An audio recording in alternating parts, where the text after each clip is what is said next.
met jou deur geskrewe woorde, omdat my behoeftes my voel met vrees.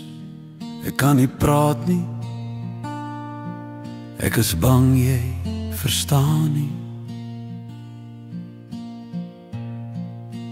Jy bied my jou vriendskap, maar hoe aanvaar my siel die meer waarna ek smag om gevul te word.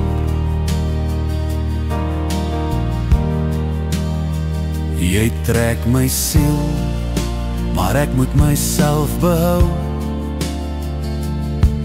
en veg om nie die kalm water emosies deur mekaar te roer en die noodlot te laat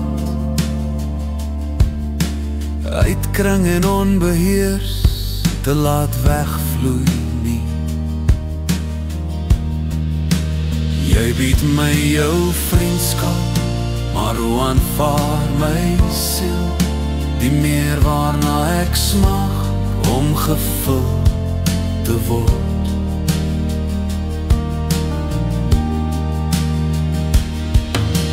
Kan jy my behoeftes verstaan en my aanvaar?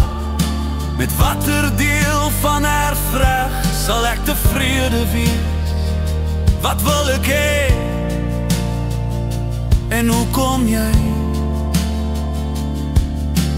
Wat my nooit sal bied, voedsel om my siel te voed nie.